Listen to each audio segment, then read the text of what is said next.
하나님의 말씀은 에스라서 6장 오늘은 1절부터 18절까지의 말씀 함께 교독하시겠습니다. 에스라 6장 1절에서 18절 말씀입니다.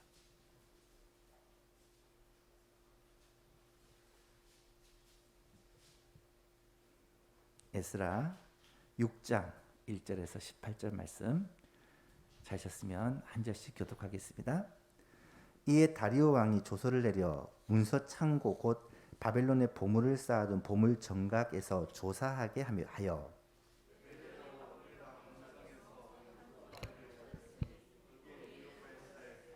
고레스 왕 원년에 조서를 내리기를 예루살렘에 있는 하나님의 성전에 대하여 이르노니 이 성전 곧 제사 드리는 처소를 건축하되 지대를 견고히 쌓고 그 성전의 높이는 60규빗으로 너비도 60규빗으로 하고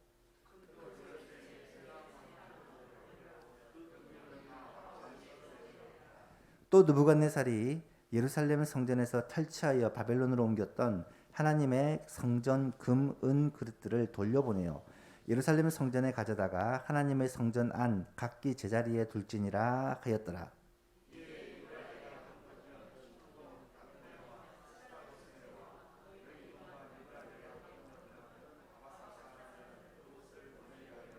하나님의 성전 공사를 막지 말고 유다 총독과 장로들이 하나님의 이 성전을 제자리에 건축하게 하라.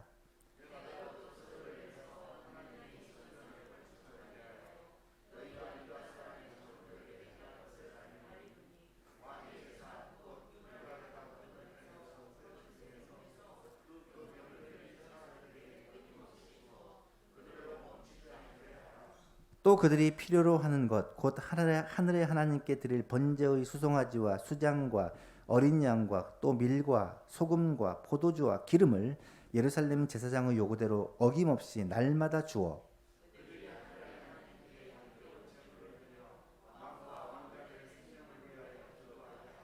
내가 또 명령을 내리노니 누구를 막론하고 이 명령을 변조하면 그의 집에서 들보를 빼내고 그를 그 위에 매어 달게 하고 그의 집은 이로 말미암아 거름더미가 되게 하라.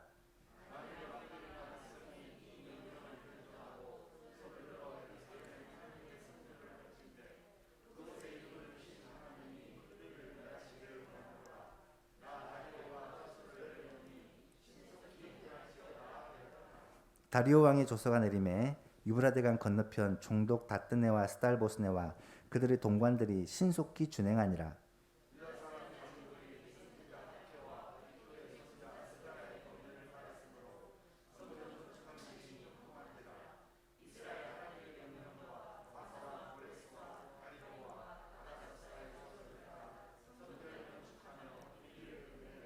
다리오 왕 제6년 아달월 3일에 성전 일을 끝내니라.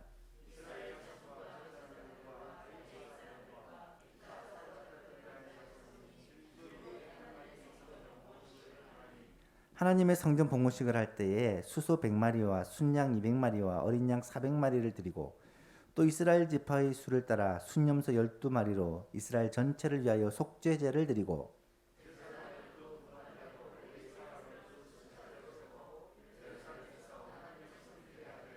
모세의 책에 기록된 대로 하게 하니라. 아멘. 오늘 드디어 성전 건축의 역사가 마무리되는 그러한 모습이 나타나고 있습니다. 여러분 종교개혁 아시죠? 이 종교개혁 이후에 특별히 칼빈의 신학사상을 주축으로 해서 개혁주의라는 그러한 신학이 유행을 하게 됩니다. 우리 교신교단에 속한 장로교는 개혁주의 신학을 표방하는 그러한 교단인데요.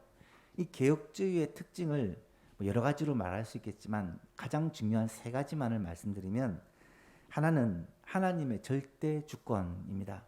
하나님께 모든 주권이 있다는 거예요. 이것은 하나님의 백성뿐 아니라 세상 사람들도 마찬가지로 하나님의 주권 가운데 있다라는 것을 믿고 인정합니다. 두 번째는 성경의 권위와 무호성인데요.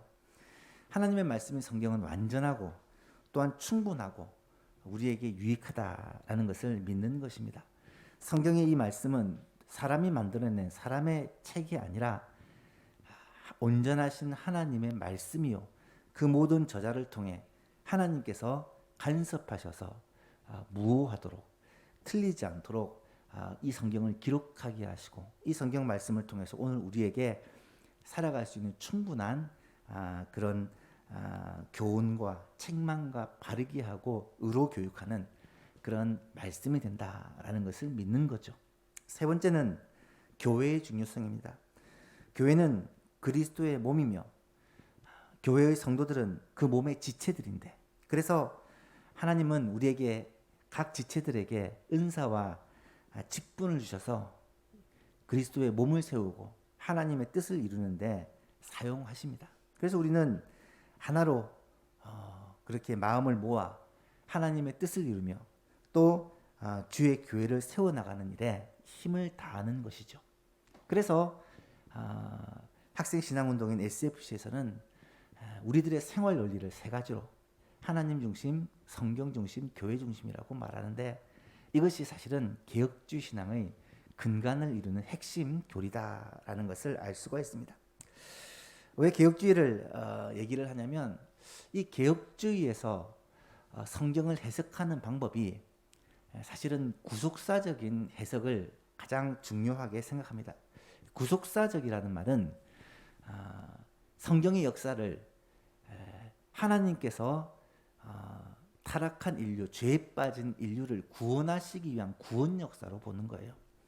구약의 이스라엘 역사, 물론 이 이스라엘이라는 나라의 역사도 흥미진진하고 그 민족이 어떻게 되어지는지도 참 재밌지만, 그것이 목적이 아니라 그 이스라엘을 통해서 하나님의 구원 계획을 이루어 가시는데 하나님의 목적이 있는 것이고, 그래서 구약과 신약이 예수 그리스도라는,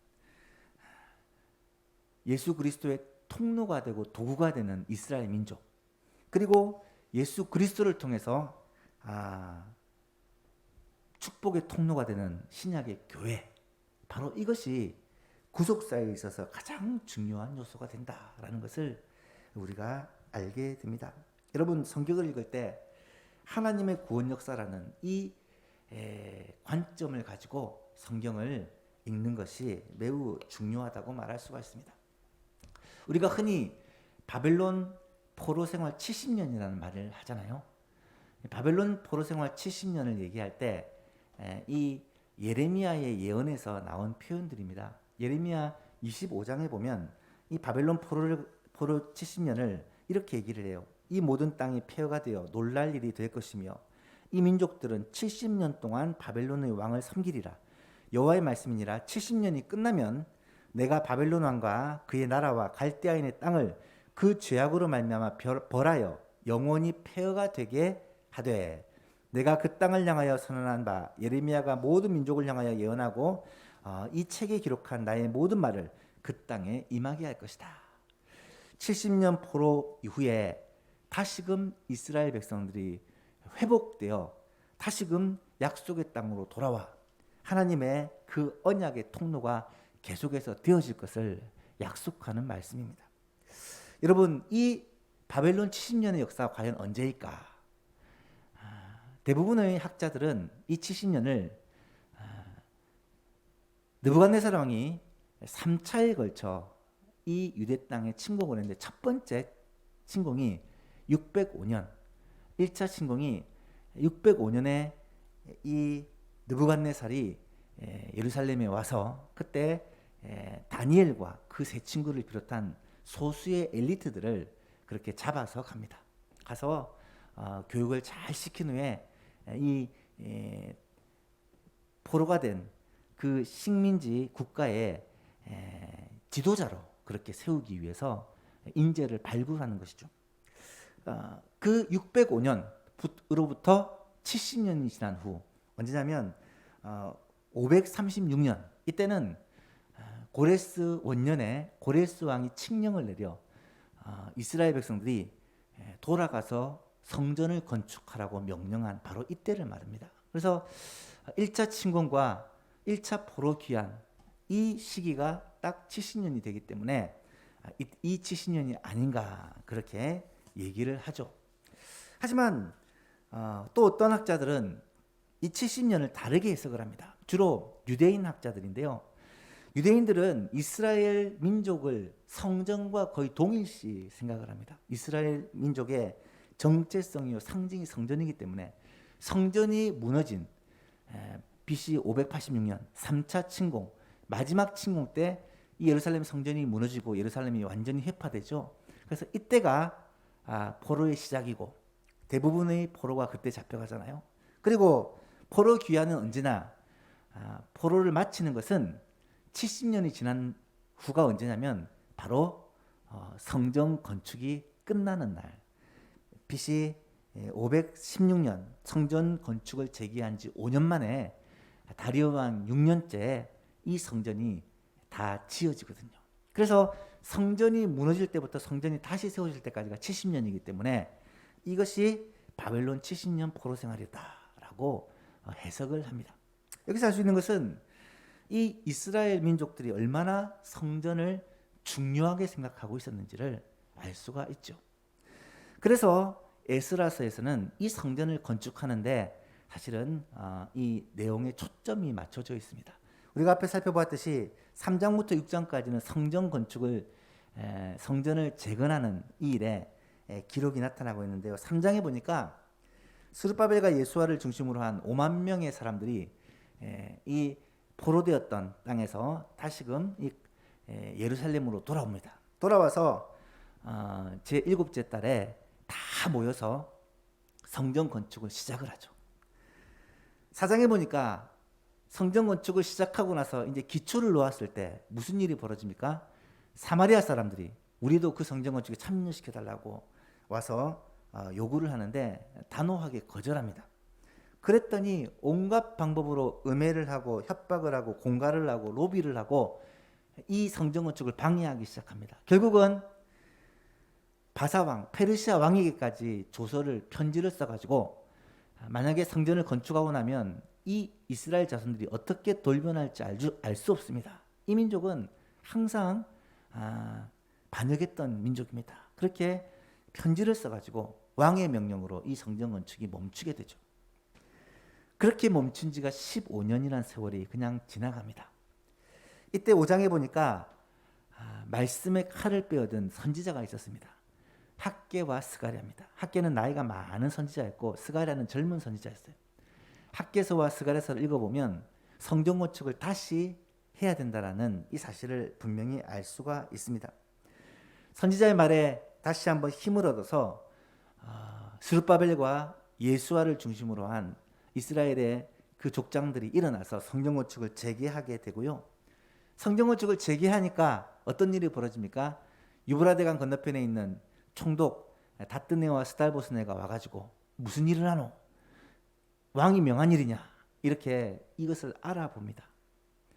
그때 사마리아 사람들은 이제 성전 건축의 역사는 더 이상 못하겠구나 라고 생각을 했지만 그들은 오히려 이 사실을 확인하기 위해 다리오 왕에게 조서를 보내죠. 다리오 왕에 편지를 보내서 이 사람들이 고레스 왕의 명령을 따라 이렇게 성전을 짓고 있다는데 맞는지 한번 확인해 주십시오 라고 물으니까 오늘 본문의 내용이죠. 다리오 왕한테 답장이 왔습니다. 다리오 왕이 고레스의 명령이 있었는지를 왕의 보물창고에서 다 확인을 해보니까 맞더라는 거예요. 고레스 왕의 분명한 명령이 있었다는 거예요. 명령만 있었을 뿐만 아니라 성전 공사를 막지 말고 필요한 모든 것들을 왕궁에서 공급해 주라고 했는 거예요. 필요한 건축 자재들, 또 성전에 들어갈 금그릇과 은그릇과 여러 기구들, 심지어는 성전의 건축에 필요한 경비들도 지원해 주고 나아가서 제물로 드릴 양과 소와 염소와 이런 제물들까지도 매일매일 공급해 주라라는 명령이 분명히 왕의 명령으로 기록이 되어 있더라는 거예요. 그래서 다리오 왕은 그렇게 명령을 하게 되고요. 그래서 주위의 총독들은 이 예루살렘 성전 공사를 오히려 돕는 자가 되어지는 그런 역사를 경험하게 됩니다. 그리고 왕이 마지막으로 힘주어 말하기를 만약에 성전 건축을 막는다든지 이 성전을 다시 허는 자가 있으면 그는 저주를 받고 큰일 날 줄 알아라. 그렇게 엄포를 놓는 장면이 나타납니다. 여러분 정말 놀랍지 않습니까? 불과 얼마 전까지는 성전 건축이 합당치 못한 일이라고 왕의 명령에 의해서 멈췄는데 갑자기 이것이 바뀌어서 성전 건축을 적극적으로 밀어주고 이것을 방해하는 사람들을 다 막아주고 필요한 물질과 또 심지어 재물까지도 성전에서 예배드릴 그런 재물까지도 무한 공급을 하라는 명령이 왕으로부터 내린 거예요. 어떻게 이런 일이 일어날 수 있을까? 어떻게 이런 일이 가능하게 되었을까? 오늘 본문 14절에서는 그 이유를 간단하게 기록합니다. 14절을 보십시오. 유다 사람의 장로들이 선지자 학개와 이또의 손지자 스가랴의 권면을 따랐으므로 성전 건축하는 일이 형통한지라. 성전 건축이 그렇게 힘들었는데 든든한 지원을 받고 일사천리로 진행된 이유가 뭐냐면 선지자의 권면을 따랐기 때문에, 이 말은 선지자로 통해 주시는 하나님의 말씀에 순종했기 때문에 이 일이 형통하게 되었다는 것입니다. 여러분 이 말씀을 그냥 흘러 넘겨서는 안 돼요. 오늘 우리에게도 수많은 어려움과 문제가 있고요. 교회를 세워가는 것도 마찬가지고 가정을 세워가는 것도 마찬가지고 나라와 민족이 살아가는 것도 마찬가지입니다. 수많은 방해와 어려움과 문제들이 있는데 그때 이 교훈을 잊지 말아야 돼요. 우리가 하나님의 말씀에 순종했을 때 하나님께서 모든 일을 형통케 하셨다는 거예요. 하나님의 말씀을 듣고 그 말씀에 순종했을 때 하나님께서 이 모든 역사를 형통하게 순전하게 만들어 주셨다는 사실입니다. 여러분 오늘 이 시대에는 어떻게 하나님의 말씀을 들을 수가 있겠습니까? 이 당시는 선지자를 통해서 말씀을 주셨다고 하면 오늘은 하나님의 분명한 뜻이 기록된 말씀이 우리의 손에 들려 있어요. 이 말씀을 읽고 묵상하고 이 말씀을 날마다 붙들면 하나님의 뜻을 깨달을 수 있고 또 이 말씀을 가르치고 설교하는 목회자를 주셔서 날마다 이 말씀을 가르치고 전합니다. 그 말씀을 듣고 마음에 새기고 그대로 순종하면요, 이런 문제들이 형통하게 되어지고 하나님의 은혜와 복이 우리의 삶에 있고 우리 가정의 문제, 교회의 문제, 이 나라 이민족의 문제, 모든 문제들이 하나님의 말씀 앞에서 해결이 된다는 것을 우리가 믿어야 한다는 거예요. 사랑하는 성도 여러분, 하나님의 말씀에 관심을 가지고 그 말씀을 듣고 읽고 묵상하며 그 말씀대로 살기 위해 애를 쓰는 것은요, 구약의 모든 믿음의 사람들의 공통적인 모습이고 신약의 모든 믿음의 사람들의 공통적인 모습이고 그리스도의 제자들의 공통적인 모습이고 동서고금의 모든 그리스도인들의 공통적인 모습이에요. 그런데 이것을 현대의 그리스도인들이 많이 놓치고 있다는 거예요. 하나님의 말씀을 듣고 읽고 묵상하고 그 말씀을 지키는 것이 우리 가운데 점점 희미해져 가고 있다는 것입니다. 우리 예수만교회 성도들은 그렇지 않는 줄로 저는 믿습니다. 말씀을 사모하고 그 말씀 듣는 것을 즐거워하고 그 말씀대로 행하는 것을 기뻐하는 우리가 될 때 하나님께서는 이 말씀을 통해 우리를 형통한 길로 인도하시고 도저히 불가능할 것 같이 보이는 일들이 가능하게 되는 은혜를 베풀어 주신다라는 사실을 꼭 깨달을 수 있기를 바랍니다. 여기에서 멈추지 말아야 됩니다. 여러분, 우리는 하나님의 말씀을 듣고 순종함으로 복을 받는데요, 하나님께서는 이 일을 형통하기 위해서 하나님의 방법으로 일하고 계시다는 거예요. 성경을 잘 보시면 참 놀라운 것을 많이 발견하게 돼요. 이스라엘 백성은 이 스룹바벨과 예수아를 통한 이 이스라엘 백성들은 문제가 생겼을 때 그렇게 선지자의 말을 듣고 순종함으로 이 문제가 형통하게 바뀌는 기적을 체험했지만 이 일을 이루시기 위해서 하나님께서는 얼마나 놀라운 일을 행하고 계신지를 우리는 볼 수 있어야 됩니다.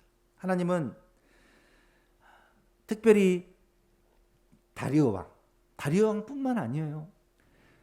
바벨론과 페르시아에 있는 왕들의 마음을 하나님께서 감동하시고 역사해 주십니다.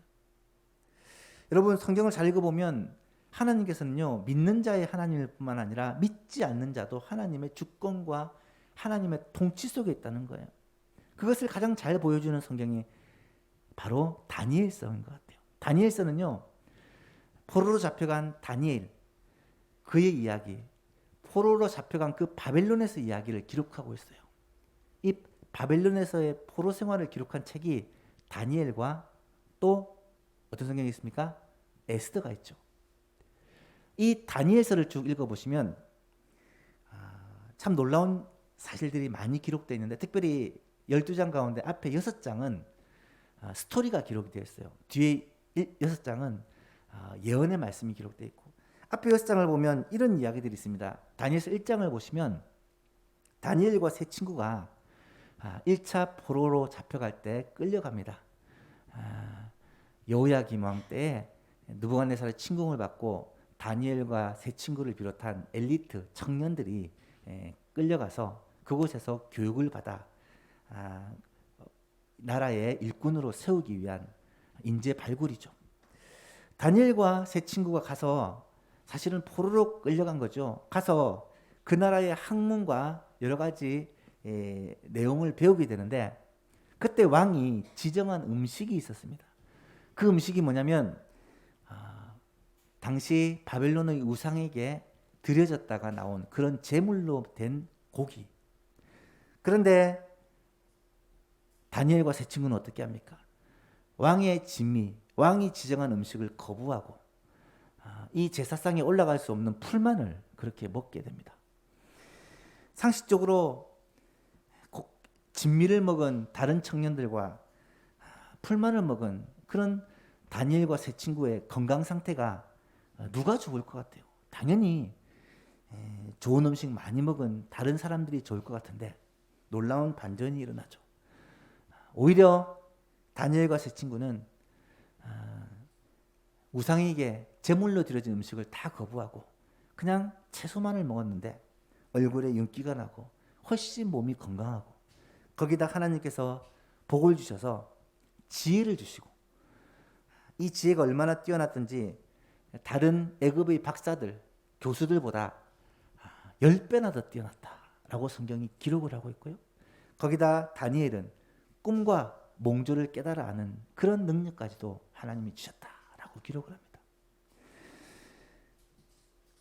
이 장에 보면 느부갓네살 왕이 꿈을 꿔요. 꿈을 꾸는데 참 이 꿈이 괴상한 꿈입니다. 그래서 나라에 있는 모든 지도자들, 선생들을 모아놓고 말하기를, 내가 어젯밤에 참 이상한 꿈을 꿨는데 그 꿈이 뭔지 말하고 그 해석을 말하라는 거예요. 박사들이 아니 꿈을 얘기해 주시면 저희가 해석을 말씀드리겠습니다 하니까 이 왕이 또 속이려고 하지, 안 돼, 꿈과 해석을 같이 말하라, 그렇게 명령을 합니다. 아니 꿈을 꾼 사람이 얘기도 안 해주는데 어떻게 해석을 할 수 있겠습니까? 이것은 신이 아니면 불가능합니다. 그랬더니 이 왕이 노발대발하면서 이 꿈을 당장 말하지 않으면 다 죽여버리겠다, 나라의 모든 선생들을 죽여버리겠다, 왕의 명령이 떨어집니다. 이 사실을 다니엘이 듣고 하나님 앞에 기도했을 때 하나님이 다니엘에게 왕이 꾼 꿈과 똑같은 꿈을 꾸게 하시고 또 그 꿈을 그대로 해석하게 하는 놀라운 역사가 일어나게 됩니다.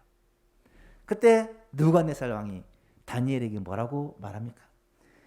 다니엘서 2장 47절에 보니까 왕이 대답하여 다니엘에게 이르되 너희 하나님은 참으로 모든 신들의 신이시오 모든 왕의 주제시로다. 내가 능히 이 은밀한 것을 나타내었으니 내 하나님은 또 은밀한 것을 나타내시는 이시로다. 하나님에 대해서 인정을 하게 돼요. 그리고 3장에 보면 어떤 일이 벌어지냐면 다니엘의 세 친구 사드락과 메삭과 아벳느고를 알고 있죠? 히브리식 이름은 하나냐와 미사엘, 아사랴예요. 이 세 친구가 왕이 꿈에서 보았던 그 신상을 금으로 만들어 가지고 그 금신상에다가 모든 백성들이 절하라고 명령했는데 우상에게는 절할 수 없다. 그렇게 거절을 합니다. 그럴 때 왕은 뜨겁게 타는 풀무불에 던져 넣으라고 명령을 하죠. 세 친구를 앞에 두고 지금이라도 이 신상에 절을 하면 봐주지만 안 그러면 이 풀무불에 집어 던진다라고 했더니 그들은 당당하게 만약에 왕께서 우리를 풀무불에 던지시면 우리가 섬기는 하나님이 우리를 능히 건져내실 것이고 혹시 그리 아니하실지라도 우리는 절대로 왕의 신상에게 절할 수 없습니다. 결국 이 세 친구는 풀무불에 던져지는데 어떤 일이 벌어집니까? 하나님이 그 가운데 함께 동행하심으로 머리털 하나도 그스리지 않고 그 풀무불 가운데서 다시 나오게 되죠. 이때 왕이 뭐라고 한 줄 압니까? 3장 28절에 보니까 느부갓네살이 말하여 이르되 사드락과 메삭과 아벳느고의 하나님을 찬송할지로다. 그가 그 천사를 보내사 자기를 의뢰하고 그들의 몸을 바쳐 왕의 명령을 거역하고 그 하나님 밖에는 다른 신을 섬기지 아니하며 그에게 절하지 아니하는 종들을 구원하셨도다. 그러므로 내가 이제 조서를 내리노니 각 백성과 각 나라와 각 언어를 말하는 자가 모두 사드락과 메삭과 아벳느고의 하나님께 경솔히 말하거든 그 몸을 쪼개고 그 집을 걸음토로 삼을지니 이는 이같이 사람을 구원할 다른 신이 없음이니라 하더라. 하나님을 섬기는 사람이 한 말이 아니에요. 하나님을 알지 못하는 느부갓네살 왕이 지금 이렇게 조서를 내린 것입니다. 4장에는 느부갓네살 왕의 간증이 나타나요. 여러분 간증은 믿는 자가 하는 것인데요. 느부갓네살 왕은 하나님을 알지 못하는 자인데 간증을 해요. 어떤 간증을 하냐면 내가 이렇게 해놓은 그 어마어마한 업적들을 보고 스스로 마음이 교만하였을 때 하나님께서 내가 너에게서 총명을 빼앗으면 너는 7년 동안 들에서 짐승처럼 살게 될 것이다. 그렇게 하나님께서 말씀을 주세요. 그랬더니 정말로 이 느부갓네살 왕에서 총명이 빼앗기고 인간이 아니고 짐승처럼 그렇게 떠돌이 생활을 하다가 7년 만에 다시 이 총명이 되돌아와 왕궁으로 돌아오는 이런 경험을 하고 나서 느부갓네살 왕이 뭐라고 고백하냐면 4장 37절에 그러므로 지금 난 느부갓네살은 하늘의 왕을 찬양하며 칭송하며 경배하노니 그의 일이 다 진실하고 그의 행하심이 의로우심으로 교만하게 행하는 자를 그가 능히 낮추심이라. 여러분 이쯤 되면 느부갓네살 왕은 하나님을 두려워하고 하나님을 섬기는 왕이 되었지 않습니까? 느부갓네살 왕뿐만 아니에요. 느부갓네살 왕을 이어서 왕이 되었던 벨사살 왕. 그에게는 어떤 일이 벌어집니까? 그가 예루살렘 성전에서 가져온 금그릇과 은그릇과 기명들을 가지고 나서 거기다 술을 따라 마시며 잔치를 벌이는데 갑자기 손가락이 나타나가지고 벽에다가 글을 씁니다. 뭐라고 씁니까?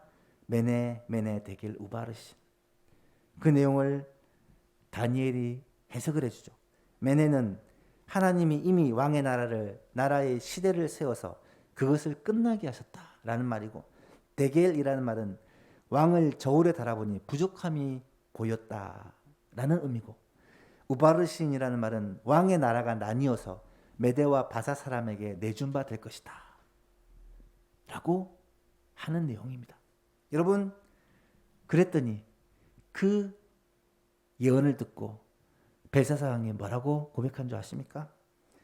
5장 29절에 이에 벨사살이 명하여 그들이 다니엘에게 자주색 옷을 입히게 하며 금사슬을 그의 목에 걸어두고 그를 위하여 조서를 내려 나라의 셋째 통치자를 삼으니라.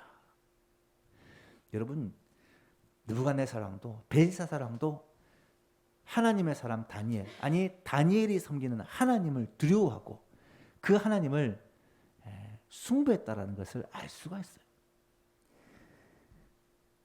마지막으로 6장에 보면 다리오 왕의 이야기가 나옵니다. 다리오 왕은 사자굴 사건, 다니엘을 사자굴에 던진 사건 아실 것입니다. 이 다니엘을 아주 시기하던 사람들이 이 다리오 왕에게 와서 앞으로 기간을 정해놓고 그 기간 동안 왕 외에 다른 신에게나 다른 곳을 향해 기도하면 사자굴에 던져 넣으라는 명령을 내리십시오. 왕이 좋다. 그래서 왕이 명령을 내리고 도장을 찍었어요. 알고 보니까 다니엘이 하루 3번씩 예루살렘을 향한 창에다가 엎드려 기도하는 이 다니엘의 모습이 있는 거예요. 다니엘을 너무나 아끼는 왕은 어떻게든 다니엘을 건져보려고 했지만 자신이 직접 어인을 찍어 도장을 찍어 낸 명령이기 때문에 이것을 변개할 수가 없는 거예요. 그래서 다니엘을 사자굴에 던지게 되었는데 어떤 일이 벌어집니까? 하나님께서 사자의 입을 막으시고 다니엘을 건져내시고 그로 말미암아 또 한 번 하나님이 살아계시고 역사하시며 자기를 섬기는 사람을 보호하신다는 사실을 깨닫고 다니엘이 뭐라고 고백한 줄 아십니까? 6장 26절 이하에 보니까 내가 이제 조서를 내리노라 내 나라 관할 아래 있는 사람들은 다 다니엘의 하나님 앞에서 떨며 두려워할지니 그는 살아계시는 하나님이시요 영원히 변하지 않으시는 이시며 그의 나라는 멸망하지 아니할 것이요 그의 권세는 무궁할 것이며 그는 구원도 하시며 건져내기도 하시며 땅에서든지 하늘에서든지 땅에서든지 이적과 기사를 행하시는 이로써 다니엘을 구원하시며 사자의 입에서 벗어나게 하셨음이라 하였더라. 여러분, 지금 전 세계 패자였던 바빌론 왕들, 그리고 페르시아의 왕들, 메대의 왕들, 이 왕들이 다니엘을 통해 무엇을 깨닫게 됩니까?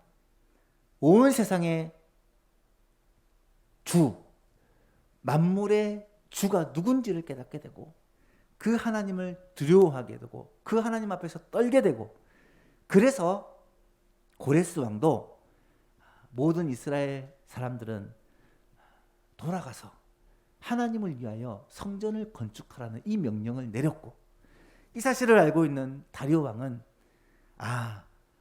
이 성전 건축을 막아서는 안 되고 오히려 성전을 건축하게 하고 우리를 위하여서 하나님께 기도해 달라고 부탁을 해야 되겠구나. 그렇게 명령을 내리고 있는 것이 아닙니까? 바벨론과 페르시아의 왕들은 하나님을 잘 알게 되었고 그 하나님을 두려워하게 되었고 그래서 하나님은 그들을 통해서 도저히 불가능한 것 같은 일들을 이렇게 이루게 하시고 앞이 꽉 막힌 일들을 다시 형통하게 만들어 주셨다는 사실입니다. 여러분, 이것이 옛날 바벨론, 옛날 페르시아, 옛날 이스라엘 백성들에게만 일어나는 일일까요? 모든 것을 합력하여 선을 이루시는 하나님께서 성전 건축 과정에 우여곡절이 많고 방해가 많았지만 결국은 하나님께서 길을 여시고 하나님께서 형통하게 하시니까 모든 것이 순조롭게 진행되어서 결국은 성전 건축을 다시 재개한 지 5년 만에 아름다운 성전이 완공되었던 그 모습을 우리는 발견하게 된다는 거예요. 여기서 한 가지 14절 말씀해 보니까 유다 사람의 장로들이 선지자 학개와 이또의 손자 스가랴의 권면을 따랐으므로 성전 건축하는 일이 형통한지라.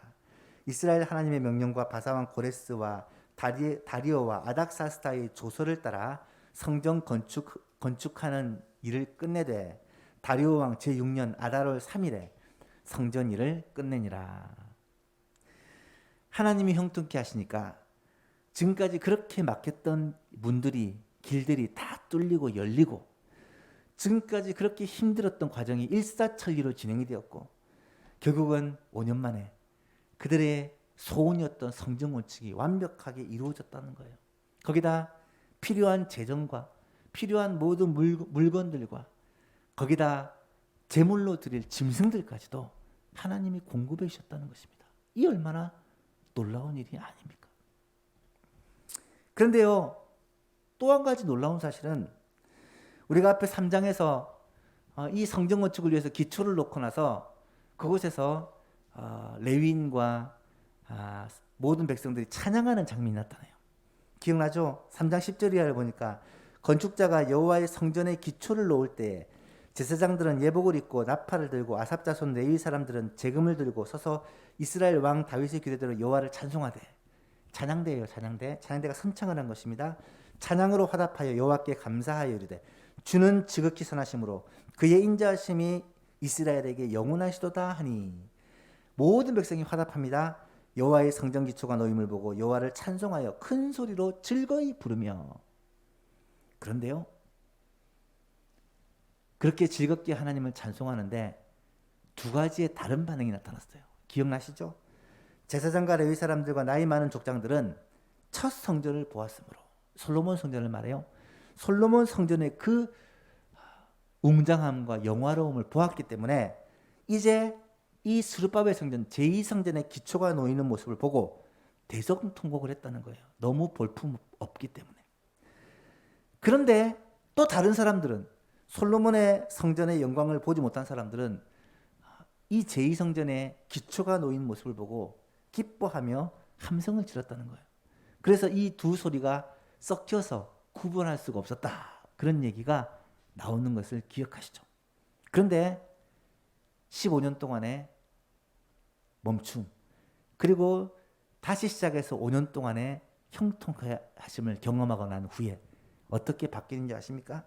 오늘 본문 16절에 보니까 이스라엘 자손과 제사장들과 레위 사람들과 기타 사로잡혔던 자의 자손들이 즐거이 하나님의 성전 봉헌식을 합니다.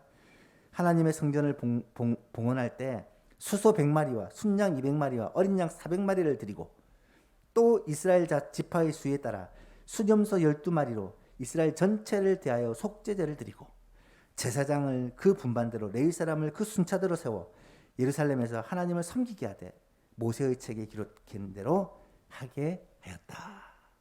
여러분, 고난과 하나님의 도우심으로 말미암아 이 경험을 한 이스라엘 백성들은 이제는 다른 소리를 내지 않고 하나 되어 하나님을 찬양하고 이 성전 봉헌식을 즐겁게 행하는 모습을 보게 되어요. 스스로 예물들을 준비하여 하나님께 기쁘게 드리는 거예요. 여러분, 이런 예물들을 주님께 드렸다는 말은 그들로서는 힘을 다해 하나님을 섬기는 것을 말합니다. 모든 백성들이 나뉘지 않고 하나가 되어서 하나님 앞에 진심으로 기뻐하고 그 성전을 봉헌하고 그 성전에서 예배가 다시 드려지는 아름다운 결말을 우리가 보게 된다는 사실입니다. 사랑하는 예수망 교신 여러분, 이런 아름다운 회복과 이런 아름다운 부흥이 저는 우리 예수망 교회도 꼭 일어났으면 좋겠습니다. 여러분, 우리가 하나님의 은혜로 말미암아 이곳에서 새 출발을 하고 참 은혜 가운데 아름답게 성장을 하고 또 예배를 드리고 있었는데, 생각지도 못한 코로나라는 이런 재앙으로 말미암아 거의 1년 반, 어쩌면 2년째 이렇게 어려움을 당하고 있습니다. 사실 이 어려움 가운데서도 하나님께서 우리 성도들을 지켜주셔서 아무도 코로나로 인하여서 그렇게 고통당하지 않게 지켜주셨고, 또 이 가운데서 인내하고 신앙을 잃지 않기 위해 그래도 하나님의 말씀과 기도로 이 어려움을 극복하기 위해 애를 쓰고 있지만, 사실 교회의 여러 가지 제약과 모임이 어려움으로 말미암아 마음대로 부흥회를 할 수도 없고 오예배로 모일 수도 없고 성도들과 함께 교제할 수도 없고 구역 식구들이 모일 수도 없고 그렇게 뜨겁게 손잡고 기도할 수도 없는 그런 상황 속에 1년 반을 지내왔습니다. 제가 이 말씀을 준비하면서 기도하는 가운데 그런 마음이 들었어요. 이제 이 코로나도 멀지 않았습니다. 여러분, 국가에서는 7월부터 이제 코로나의 이 짐으로부터 조금씩 회복이 시작될 것으로 예상을 하더라고요. 잘은 모르겠어요. 어떻게 될지. 하지만 올 안으로는 온 국민의 70에서 80%가 접종을 마친다 그러고, 그러면 적어도 올 안으로는 어느 정도 이 코로나의 문제가 극복이 될 것으로 기대를 하고 있습니다. 그렇다면 우리가 뭘 해야 되냐? 이제는 포스트 코로나가 지나고 난 이 새로운 세계 가운데 어떻게 준비를 해서 어떻게 하나님께 쓰임받는 그런 교회가 될까 고민하고 준비를 해야 되겠다라는 생각을 하게 돼요. 결국은 우리 교회가 하나님이 기뻐하시는 교회로 쓰임받기 위해서는 무엇을 해야 되느냐? 교회가 해야 될 사명, 그렇죠? 하나님을 예배하는 일, 또 하나님의 말씀을 교육하는 일, 그리고 복음을 전하는 일, 그리고 봉사하는 일, 그리고 교제하는 일. 교회가 해야 될 사명들을 어떻게 잘 감당하고 기쁨으로 하나님의 교회, 하나님이 기뻐하시는 교회로 세워나갈 수 있을까? 기도하고 준비를 해야 된다라는 그런 마음을 가지게 됩니다. 사랑하는 성도 여러분, 이제 우리는 중요한 시점에 있다라고 생각합니다. 올해가 어쩌면 힘든 시기였지만 동시에 새로운 기회가 될 수도 있다라는 것입니다. 어쩌면 하나님께서 우리의 소망교회를 통하여서 정말 우리가 처음부터 꿈꾸고 기도하던 그런 아름다운 붕의 역사를 이 코로나의 극복과 더불어 우리 가운데 허락해 주실지 알 수 없다는 것입니다. 그것을 위해서 우리가 준비하고 기도하고 마음을 모으고 힘을 모아